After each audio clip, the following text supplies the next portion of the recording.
Welcome, everyone. Let me start my timer really quickly. So, welcome, everyone. I am super excited to be here. It's been an awesome event so far. I've really been enjoying myself greatly, talking to all sorts of cool people here.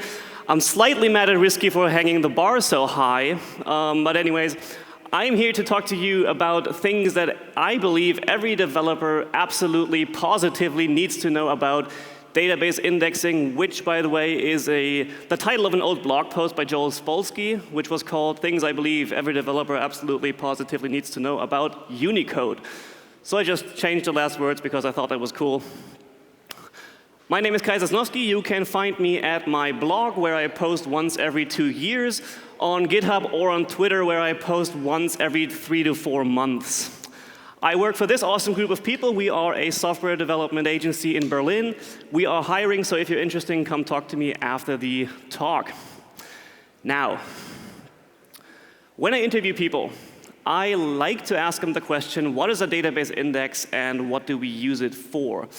And most people are able to answer the question something like this. Well, an index makes reading faster. It improves query performance. And yes, that is actually correct. That is the answer of why we index our database. Now the question is, like, why do we want fast reads then? Well, turns out slow queries are one of the most common, if not the most common, causes of poor application performance. I believe we have all experienced this at least once in our careers, where we just have this one query that when it runs, it just grinds everything to a halt. A slow query can be the difference between a site being super snappy and being literally unusable. And sometimes the difference between these two extremes is just one good index away. So, if most developers can already answer the question of why do we use an index to improve read performance, and I believe we can all agree on this, that slow queries are, in fact, bad, what am I doing here? Why am I talking to you right now? The reason is that developers do not know enough about indexing. Indexing is a lot more nuanced than just throwing an index at every column in your where clause and hoping that one of them sticks. If you don't know what you're doing, a bad index can actually make performance worse. Excuse me, I got a little emotional there. So, here's what's going to happen. I won't be able to make you into an expert. There's simply not enough time for that. My main goal for this talk is to show you how much there actually is to this topic. If you leave this talk thinking, man, I should really read up on this indexing stuff, then I'm happy and I've done my job. Nevertheless, we are going to learn a few practical things. But first, there's going to be some theory. We are going to talk about what an index actually is, and I'm talking data structures. This is, to me, the most important part of the talk, because everything else, everything about how an index behaves in certain situations, why it sometimes works and sometimes doesn't, can be deduced from understanding how the underlying data structure works.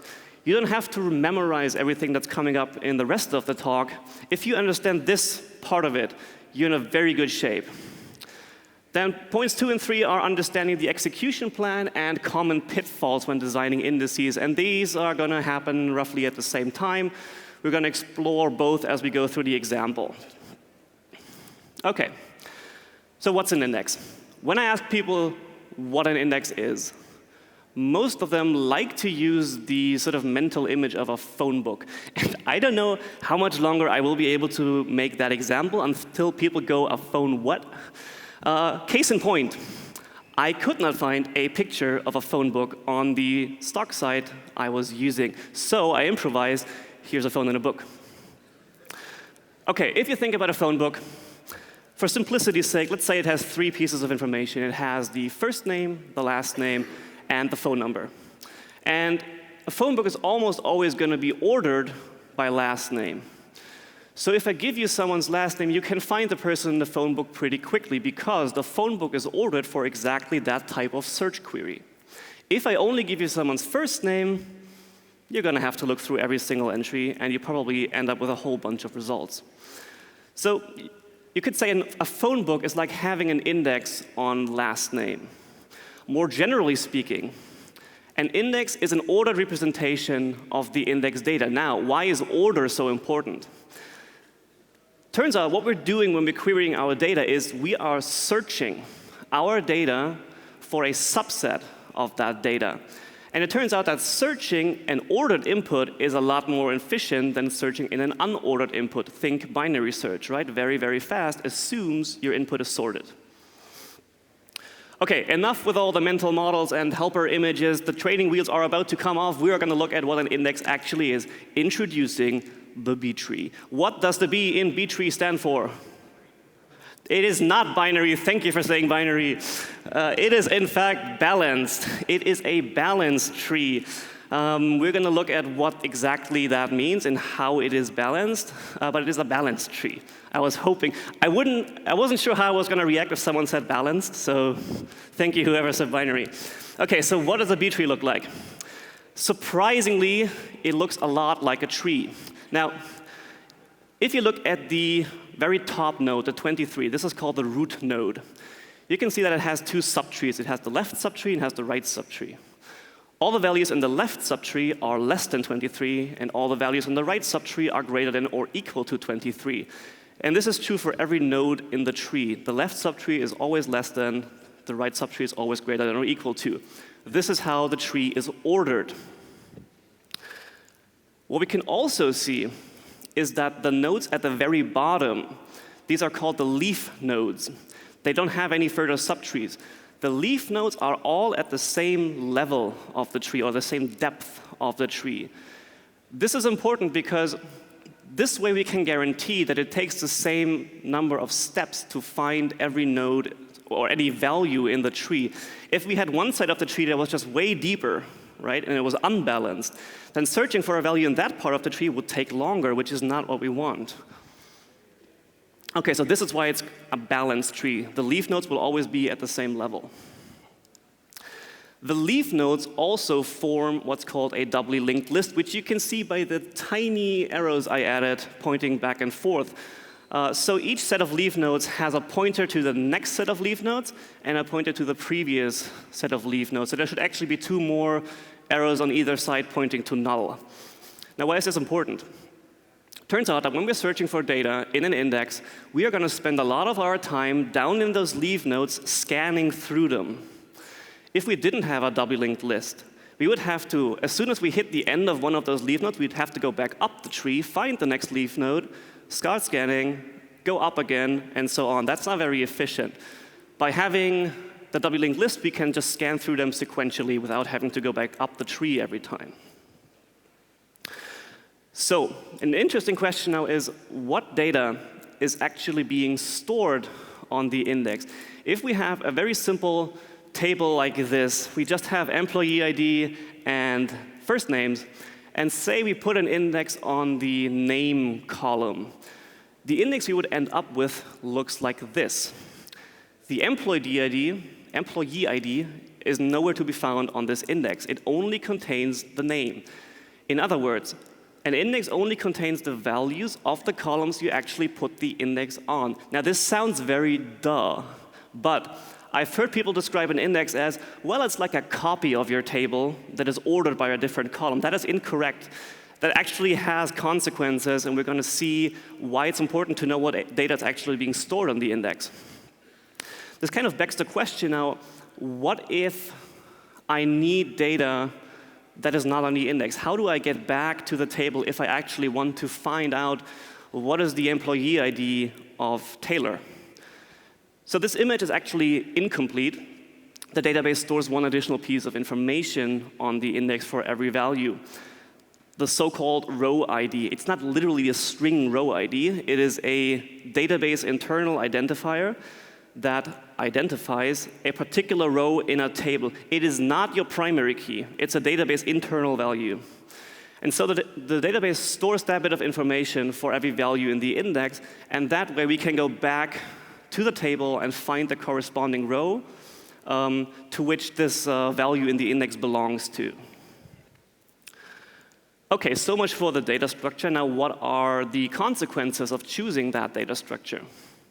First of all, searching for a value is very, very fast, because essentially what you're doing is binary search, right? With every step, you go either left or right, and you eliminate a very large portion of your remaining data, and so you can narrow down your search very quickly and either find the value or find out that there is no result. And it scales really, really well because it has logarithmic scalability, which is a fancy way of saying it pretty much doesn't matter how large your input gets, this will still keep performing. Okay, so if indexing makes our queries faster, then we should just put an index on every single column, right? Chance to redeem yourself, whoever said binary, right? No, okay. Of course not. There are no silver bullets. We should know this by now. There's always only trade-offs. Using an index improves read time, yes, but it makes writing slower. With every insert, update, and delete you perform, you also have to insert, update, and delete into the index, which would mean the index will have to be potentially rebalanced, which can take a while. And if you have a whole bunch of indices, your writes are going to be very, very slow. So as a rule of thumb, you want to have as many indices as necessary, but as few as possible. Okay, moving on. Understanding the execution plan, and in tiny font, it says MySQL version. This is because the output of the execution plan looks different for each database vendor. And I've just made a gamble that most of us here will be using MySQL. Who here is not using MySQL or MariaDB? Okay. 2 people, okay. So sorry, but you're going to have to be a bit of extra work. The concepts I'm going to talk about are going to be the same across database vendors. It's just that they use different terminology to speak about them. Now, what the execution plan actually is, it's the steps that the database needs to perform to execute your query. So here's how you get the execution plan. That's pretty uniform across all database vendors. You just prepend and explain to your query. So instead of saying select star, you say explain select star. And then on MySQL, you will get a result that looks something like this. Do note that this is actually one row, and I have just formatted it that way so it fits better on a slide. So it is one row, and the columns are ID, select type, table, partitions, and so on. Now, that's a lot of rows. We're not going to look, columns. We're not going to look at all of them, but we're going to look at the most important one right now, which is the type column. Right here it says type const. If you look up at the column in the documentation, it'll call it the join type, which I think is not the best name for it because, like in this example, there is no join, so I'm not really sure what it's referring to, right? It's a bit confusing to me. I think a better name for this would be access type, because what this really tells us is how the database is going to access our data, how exactly it is going to use an index or not use an index to execute our query. So we're going to go through the possible values you might encounter in the explain output in that column and talk about the characteristics of each one of them really quickly. Don't worry if this is all a bit much right now. We will come back to them as we go through the examples. It's just so that you've seen them and have a rough understanding in how they differ. So starting with const or eqref. Now, these 2 values are actually distinct values. They might appear on their own in the explain output. I have grouped them together here because for our purposes, they behave the same way. They access the data in the same way, so I'll treat them as one. So what const and eqref do is the database is going to perform a B-tree traversal to find a single value in the index tree. So basically, you're doing binary search, right? This can only get used if you can somehow guarantee uniqueness of your result set. That means you can somehow guarantee that there can be at most one result. There's 2 ways you can do this. One would be to have a primary key on the column, which is what I had in the example. I had a where clause on the ID. The other one is you have a unique constraint on that column. Fun fact, limit does not guarantee uniqueness. If you say limit 1, it does not guarantee uniqueness because you might still fetch more than one row. You're just discarding them afterwards. Okay, so a limit does not guarantee uniqueness. Okay, so basically you're starting at the top of the tree, and then you go left or right, depending on if the value is less than or greater than, until you either find a value or you find out that there is no value. And as you can imagine, that is super fast. If you see const or eqref in your explain output, stop optimizing. It's not going to get any faster. Moving on, ref and range. Again, these are two distinct values, but we're grouping them together because for our purposes, they are the same. They behave the same way. They are known as an index range scan.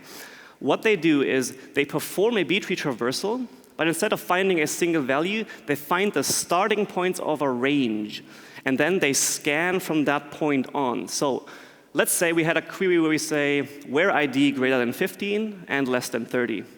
What this would do is it would do a B-tree traversal to find the first value that is greater than 15.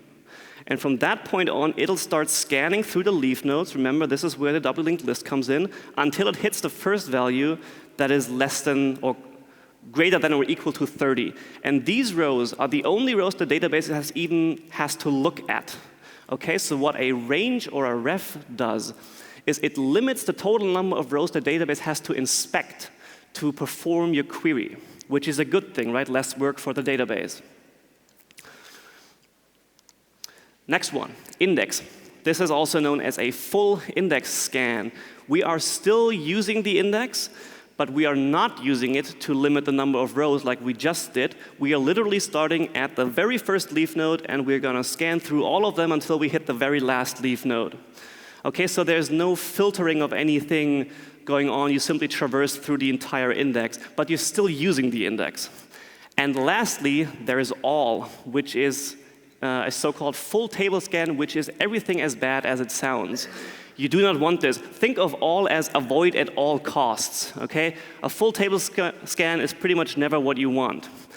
You do not use an index at all. You are going to load every row and every column of the table into memory, go through them one by one, and then emit or discard them depending on whether or not they fulfill the filter criteria. Okay, so to recap, we have cons or ecref, basically binary search to find a single value super fast. Stop if you got that, it's perfect. Next, we have ref and range. We are using the index to limit the number of rows to a certain subset of rows that we even have to look at. Next, we have index. We still use the index, but we're not using it for limiting or filtering. We're just scanning through every value in the index. And lastly, we have all avoid at all costs, the full table scan, where we just load up everything and go through it. Okay, so this is where the live coding part comes in. This is where it gets scary. Let me see. You don't see anything. I'm going to have to mirror my displays for that, so I don't break my neck. There we go. Oh no, I'm giving everything away. So, let's see. I have prepared an example database that contains a single table. Well, that is a format, unfortunately. Contains a single table called orders. It has roughly 2.5 million rows in it. And it's just garbage data, basically. It's randomly generated data. It has 4 columns, the ID, the total, which is the total number of cents of the order, the user ID, there's not even a users table, and the created at date when that order was placed. Now, here's what we need to do. Management comes to us and says, we want a report. We want to know the total sum of all orders that were placed in 2013. So, let's see. Sounds easy enough. So, we're going to do something like this. We're going to say select the sum of the total column from the orders table where what? Orders placed in 2013. So you might do something like this. I have seen this. So there is a year function in MySQL that basically extracts the year part from a date and returns it as either a number or a string, I'm not quite sure. So you can say what year of created at equals 2013. You run that, it returns a value, looks plausible enough, you commit, you force push, you go home. Okay, next day, your boss comes to you and says, yes, we got the report, numbers look good, but oh my god, is it slow? Can you please optimize? And so you say, okay, I need to improve read performance, that means I need an index. I only have one value in my where clause, which is the created at, so I'm just gonna put an index on that. Let's do that. I'm going to use the GUI for this because it's faster. So I'm going to add, can you see that? Add an index. I don't care what it's called, but I want it to be on the created at column of the table. So I save that. It actually takes a few seconds, as you can see, because it has to build up the index for the first time. And now we are going to rerun the same query, and it's still around 600 milliseconds. It did not change at all. OK, at this point, you're thinking back to Laracon EU 2018. There was this guy talking about database indexing, and there was something about an explain statement, so maybe that can help. So let's just look at the query execution plan. I'm going to prepend an explain to this query, and I get back this output, this time as a row, not as a bunch of columns, like on the slide. And right away, we can see here, it says type all. We are doing a full table scan. We are loading all 2.5 million rows into memory, and then we're going to go through them one by one. That sounds terrible. What's weird is the two columns next to the type, which are these two, they're called, I don't think you can read this, they're called possible keys and key. Possible keys would contain the names of the indices that the database said could potentially be used for this query. And then key contains the name of the index it actually used. Now, the interesting thing is, and this is kind of hard to see because for some reason it sort of cuts off half of the text. Possible keys is null. So for some reason, even though we have an index on that column, it is not even being considered, right? So the database thinks this index cannot work at all. So what is going on? Which brings me to the first pitfall, which is functions. If you have a query like this, where in your where clause you say where year of created at something, what a database essentially sees is this. It doesn't matter what goes into the function because the column will not be seen by the database at all.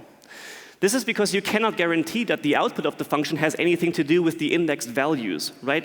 Let's assume you have a function instead of year. You have a function that calculates the number of characters in a string. So the output would be a number.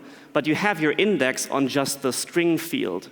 Okay, so that can't possibly work because now you're trying to use an index that's on a string column with the result of this function call, which is going to return a number. So there's no connection between these two values. So if you use a function on a column in a where clause, you cannot use an index on that function anymore. By saying year of created at, we have lost the ability to use an index on the created at column. So this sucks. What can we do? There's a couple things we can do. In Postgres, there are things called function-based indices, which is basically instead of putting an index on the year column, you put the index on on the created at column. You put the index directly on year of created at. It's like a computed index. And then this would behave correctly. MySQL doesn't have that. Even in MySQL 8, I checked this morning, even MySQL 8 doesn't have function-based indices. It has something that is a bit similar called a generated column. So you basically add a new column to your table, and in its declaration, you can say the value of this field will be the result of calling year of created at on that row. So it's like a computed field, if you want. And then since this is just a regular column in your table, you could put an index on that column, and it would work. But in our case, please do not do this. This is not how you work with dates in a database. Do not use a year column, a month column, a day column, an hour column. Right? There are ways to deal with dates in the database that are much better suited to this. There's a reason that there's a date time field in a database. So what we're going to do, we're going to get rid of this. And let's think about what we want to do. We want to get all orders that were placed in 2013. So why not just define the explicit range we are looking for? Why not say where created at between what? The first possible value in 2013, that is the 1st of December at midnight, and the last possible value in 2013, which would be the 31st of December at 1 second before midnight. So This is how you deal with dates. Because now you can do much more interesting things. You can say, give me all rows that are between the 3rd of April at 7 in the morning and the 28th of August at 3 in the afternoon, right? You can't do that with a year column. So, looks like we just solved our problem, and we removed the function, and it should be blazingly fast. The place is gonna go wild, and so let's just run this. Let's just look at the explain statement for now. Oh boy, still a full table scan, but something changed. The possible keys column, now at least it sees our index as something that could potentially be used, but for some reason it is deciding not to use the index. And this is the point where if you don't know what's going on, you might be tempted to make a mistake like this, where you say, piece of crap database, I know better than you. I just designed this handcrafted index for exactly this query. You should really use it. So in MySQL, and this is do not try at home territory, in MySQL you can do force index and then give it the name of the index. Like if it begins with force, it's probably a bad idea. So let's run the explain statement with the force index. Okay, take a look at that. We changed from a full table scan to a range scan. So now, thinking back to the previous slides, a range scan means we are now using the index to find the beginning of a range and then just scanning until we hit the end of the range and don't look at anything other. We can actually double check that. MySQL, the explain output has this column back here called rows, which is terribly named like so many things in this output, because rows is not the number of rows in your result set. It is the number of rows the database estimates it has to look at to execute your query. So in this case, it's around 460,000. So that's around a fifth of our rows. If I just remove the force index again to see the full table scan, rows says 2.4 million. Okay, so we have to look at everything, and with the range scan, we only have to look at 466,000. So we've just proven the database wrong because everything is better now. We are going to remove the explain from our query, run it. It's going to be amazing. We're going to get promoted. And take a look at this. Oh my God, it is still running. It just took 4 seconds. So we clearly have just discovered a bug in MySQL. We should go and open a ticket and flame the maintainers about this piece of software. Don't do this. There's some people pulling out their phones. This is a joke, okay? But this is confusing. If you don't know what's going on, this is super weird. And this is what I meant. If you don't know what you're doing, you can make performance worse. It just went from 600 milliseconds to 4 seconds. I'm bad at math, but that's more than twice as slow, I think. So what's going on is, this comes back to what data is actually being stored on the index.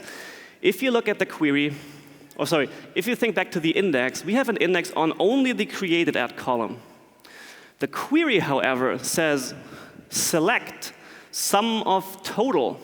We are also referencing the total column. The total column is not on the index. So what the database needs to do is, for all of these 466,000 rows it estimates it has to look at, it will have to take the row ID, go back to the table, fetch the corresponding row, that is a read from disk, right? Fetch the row, take the total column, sum it up, and do that 466,000 times. That is 466,000 read from disk.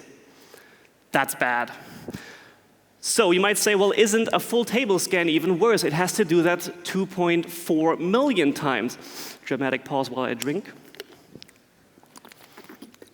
No, it isn't. The database is actually smart enough to know that if I have to do a full table scan anyways, I know from the get-go I have to read everything anyways. So it's not going to read them one by one. It'll actually batch read them and read a couple thousand at a time.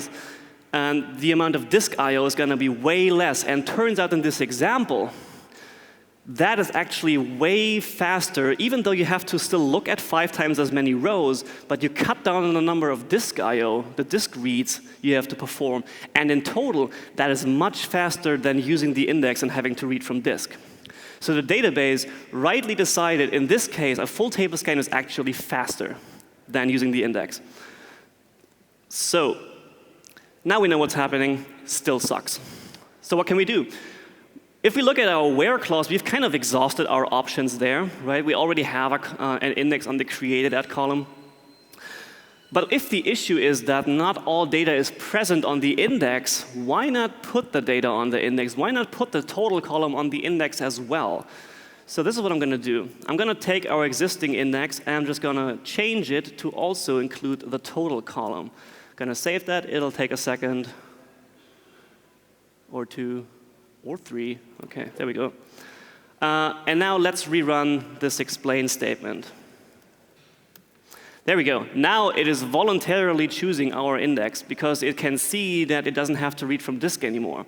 The interesting thing to note is that in this extra column, which I think is the worst column in this entire output because it's not quite clear what is extra, and the values that appear in this column are usually really weird, like using index. Because what this really means is using index only. We have just put all the data that this query needs on the index. That means this operation can now be performed entirely in memory. Because MySQL stores its indices in memory, we have put all the data that this query needs on the index, so there are no reads from disk at all. This is what's called an index-only scan. It's one of the most powerful tools you can use when you're designing an index. It is also one of the most aggressive ones. What do I mean by aggressive?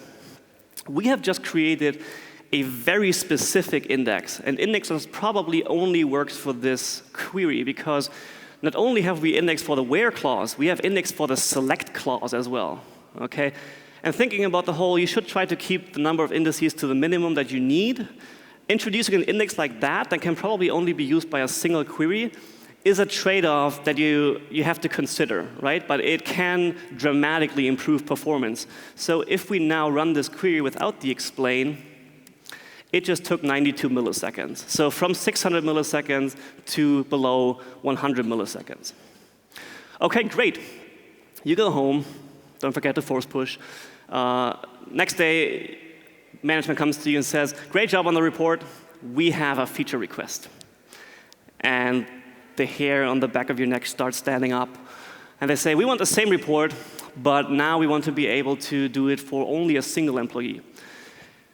I have a sigh of relief, and like, that's easy.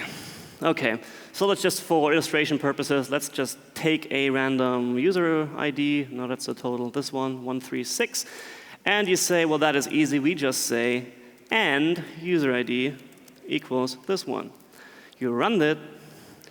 It's still running. It took 2 seconds. OK, let's look at the explain what's going on here. Oh, my God, we're doing a full table scan again. Well, luckily, the solution to this is pretty simple, because we just basically reintroduced the same problem we just solved. We added a column to the query that is not on the index, so now we have to do all that reading from disk again. So if the problem is the same, why not go with the same solution? Just add the user ID column to the index. I mean, this indexing stuff is easy, really. So I'm just going to put the user ID on the index as well, save it, wait for it to finish, and then let's rerun the explain statement. There we go. We are now back to using the index. We're doing a range scan. Something is still not right, though. The rows column says it still thinks it has to look at around 500,000 rows. That doesn't seem right. That's the same number it thought it had to look at when we didn't have the user ID constraint. That should be a much more limiting constraint, right? A user should not maybe have a couple dozen orders. So why is it thinking that it has to look at the same number of rows than before? This is telling me that yes, it's using the index, but it's not using it to its full extent. Which brings me to the next pitfall. So this is what our index looks right now as a table. Okay? We have created at, we have total, and we have user ID. So this means this table, or the index, is sorted first by created at. Then if two values have the same created at value, they're sorted by total. And if they have the same created at and total value, they are then sorted by user ID. Here's what you need to know about multi-column indices. You can use a multi-column index from left to right. So you can use this index for a query that filters on created at, filters on created at and total, and created at total and user ID. You cannot skip columns. What we're doing is we have a where clause on created at and user ID. We're skipping the total. That doesn't work. Why doesn't it work? Because the user ID itself is not sorted. It is only sorted in respect to the total and the created at. So if we just leave out the middle column, the user ID column is essentially unsorted. So it is still using the index, but it's only using it up until created at. Point being, the column order in an index matters. An index on A and B is not the same as an index on B and A. So if this is the problem, and we have a where clause on created at and user ID, the solution seems to be to put the user ID into second place, right? So we can use the first two columns of the index. So let's do that. I'm going to rearrange the columns in the index and put the user ID into second position. Save it. And then when we go back and we rerun it, it should now have to look at way fewer rows than before. It doesn't. It actually has to look at more rows, but that's just because this is an estimation, so it fluctuates a bit. But it still says it has to look at 500,000 rows. Nothing changed. So everything I just said is correct, right? The column order matters. There's actually another problem with this query, which brings me, funnily enough, to my last pitfall, which is inequality operators. Yes, you can use an index from left to right, but as soon as you have an inequality operation on any of those columns in the index, it's as if the index just stops there. We actually have an inequality operation. We have a between on the created at column. The created at column is the first column in our index, so it's as if our index just stops there. This is why it's basically unchanged between having the user ID and not having the user ID in a query, because it doesn't even get to that point, right? The index can only be used up until created at because we have an inequality operation on that column. So again, if this is the problem, then we should just put the user ID into first position, right? Because we have an equality operation on user ID. And then we put the created at into the second position because we have an inequality operation on that. So let's try that. I'm going to change the index one last time. Put the, not the total, put the user ID into first position, created at into first position. So this should mean we should be able to use the index to limit the number of rows on just the rows that the user ordered, and then limit them further to only the orders that were placed in 2013. So if everything went according to plan and we rerun this query now, there we go. 886 rows. Okay, now it's using the index to its full extent to use both column in the index to filter our number of rows we have to look at. If we remove the explain statement, it just ran under a millisecond. Okay, we went from 4 seconds to under a millisecond. That is really, really fast. Okay, so you commit, you force push, you go home. Next day, management says, cool, the user report is really well, but we've noticed that the report on all orders seems to have gotten slower again. And you're like, no, this isn't happening. Let's have a look. Remove the user ID, run the query. Oh God, we're back to 600 milliseconds. What is going on? Let's take a look at the explain. Oh, this is a new one.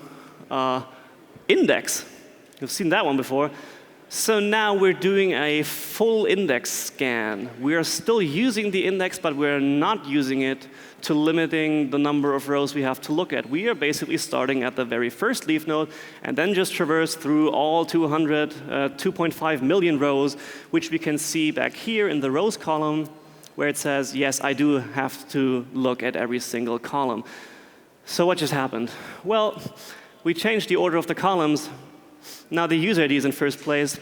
That query doesn't have a user ID. And so since we can only use an index from left to right, and we can't skip columns, we basically can't use the index anymore because the created at is not a second column. OK, so the point is, there is no query that can satisfy, sorry, there is no index that can satisfy both these queries. And this is sort of the moral of this entire talk is, indexing is a developer concern. It is not the concern of your database person or the guy sitting in the corner over there who seems to have MySQL Workbench open all the time. It is a developer concern, and it's because an index and a query always have to go together. You do not design an index in a vacuum. You always design an index for a query. And only we as developers know how our queries actually look like, how we are accessing the data. So only we are in the position to write a good index. So in this case, you would actually have to decide, do I introduce a second index?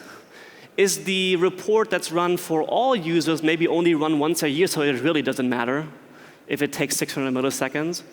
Right? It's something that you can only decide if you know the context and you know how your data is being accessed.